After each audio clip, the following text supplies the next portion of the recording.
What's going on, guys? Back with another video. So I got something here from a guy named Michael on X, and he says the real Mark Carney is starting to leak through the centrist facade. He believes in a global order that supersedes democracy and the rights of the individual. These are global authoritarians who want to remake their world in their image. It is important to listen closely. All right, Michael, we'll have a look at this. Now, before we do, please don't forget to like and subscribe. It really does help grow the channel, and I appreciate every single one of you who do that for me.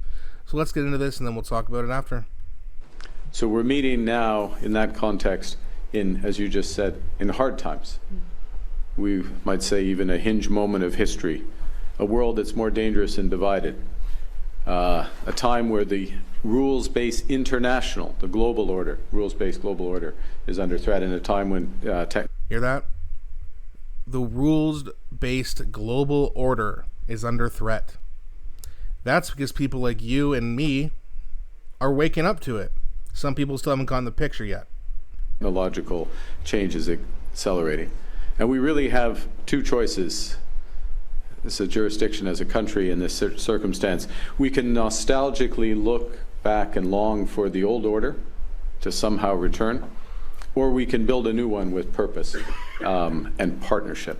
New world order. And as the most European of the non-European countries, Canada looks first to the European Union to build a better world. And that's what today is about. It's about building on our triple alignment of values, of interests, and of trust built over the years. And so today, this is a new era of cooperation. Our strategic Canada-EU or EU-Canada strategic partnership for the future will build a new and deeper relationship that brings us closer together, from defense to digital, from supply chains to security. We're launching comprehensive negotiations across multiple areas of cooperation, connection, trade, security, digital, climate. And this will make us both more resilient and more prosperous. In many respects, what we're committing to, from our perspective, Canada's perspective, is an ongoing process to an ever closer partnership that will bring our people closer together. Yeah, closer to poverty, that's what it'll do. I mean, this guy signed a trade deal or some security deal with the UK, which is across a major ocean, which is going to make things more expensive in terms of shipping things to the United States. We have hundreds of ports, not to mention one of the longest borders, if not the longest border in the world. Now, again, I agree we shouldn't be 100% compliant on them, but we can't just ditch them completely, which is what Carney ran his campaign on. The relationship is over. He also mentioned his values. It's a key word when Mark Carney talks about that, considering he wrote a book called Values. And now I know people who have read it, and they've sent me some screenshots and whatnot of some paragraphs or some pages, but I haven't read it myself, to be honest with you. But it's not good. It's not good for the working class, which most of us are in. He's also talked about Canadian values being Muslim values. And I gotta ask, where are all the feminists? Because that should really bother you, shouldn't it? Or are you guys on their side now? Because I see a lot of women complaining, like whether on any social media program, about how women are treated by the Muslim folk. Now, again, I'm not talking about all Muslims here,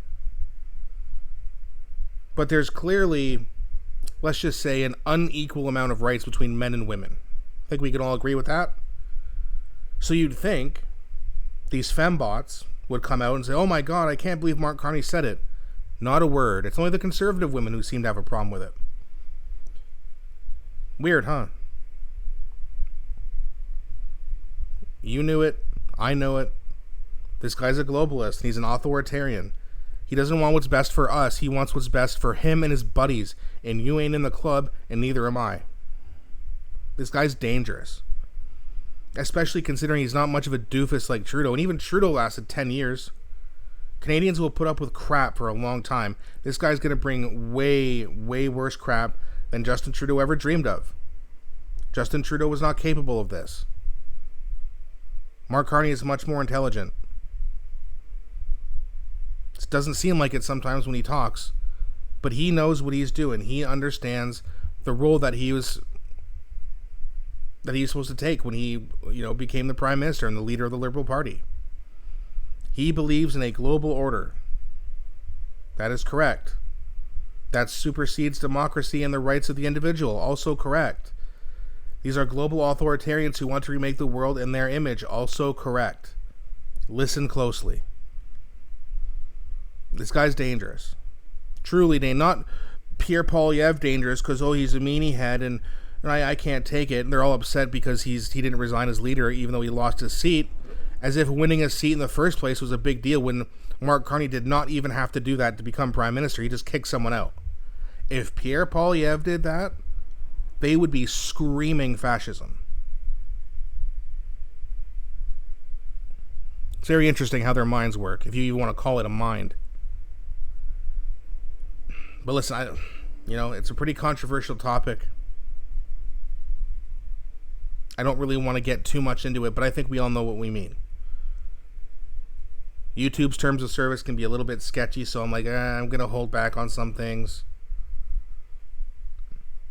But we all know this is scary. And this guy has everyone but Canada's interest in every elitist in mind, except for the individuals in Canada, the working class, that largely voted this guy in. And he's going to screw them. And then they're going to start to complain. And then just like a lot of you are going to do, I'm going to laugh in their face. Right in their face. I'm going to be such a dickhead. Now, I also expect, if Mark Carney somehow actually turns out to be a good leader, which, come on, then they're going to be dickheads to me, so I'll have to take it. Either way, someone's going to have to take it. And I just have a feeling it'll be them.